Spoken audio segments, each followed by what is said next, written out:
Alright guys, we're here today with Elizabeth Thompson of Elizabeth Knight Jewelry. Hey Elizabeth. Hey. How's it going? It's going well. Alright, cool. So tell me about your jewelry. What you've going on over here? What's the inspiration? I have, there are two collections of jewelry here. Okay. The main one is made from organic objects. It's all sterling silver with some gold-filled chain on some of the necklaces.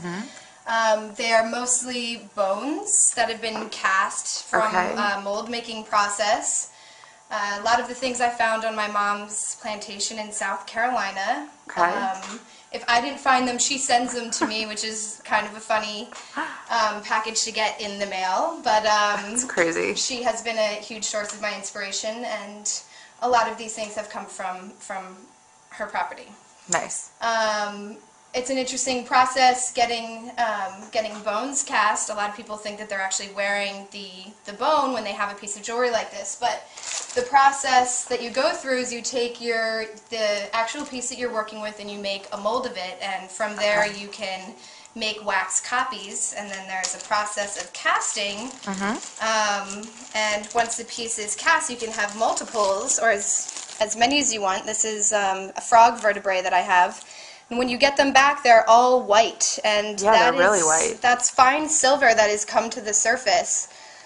When you look at a piece of silver jewelry, it'll have a stamping on it that says 0.925. That is the percentage of silver in the piece. The difference is mixed metals. So when you go through a casting process and you get these pieces back, it is the fine silver that has come to the surface when the metal gets hot, and that's what silver actually looks like. It's white, and it's really crazy. beautiful. It's like pearly. Yeah, it's nice. It's a matte white.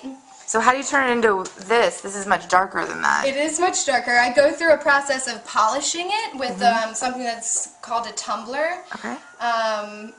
A lot of us when we were little had rock tumblers that you would throw in busted rocks and put in a tumbler and they come out all shiny. It's a very similar process.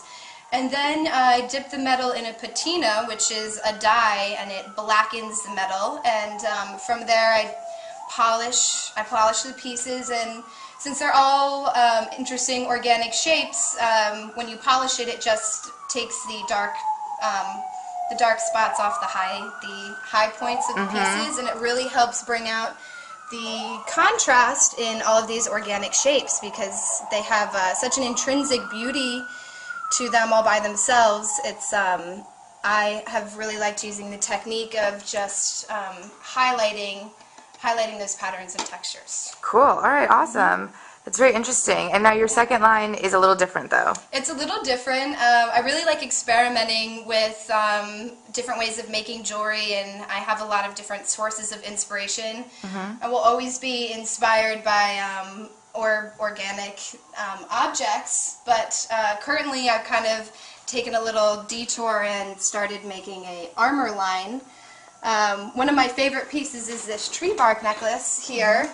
And this was a piece that really segued into the armor wear. This is a tree bark texture that has been riveted together in this armor-like way, plating kind of way, and that's what has translated into these earrings here. That's great.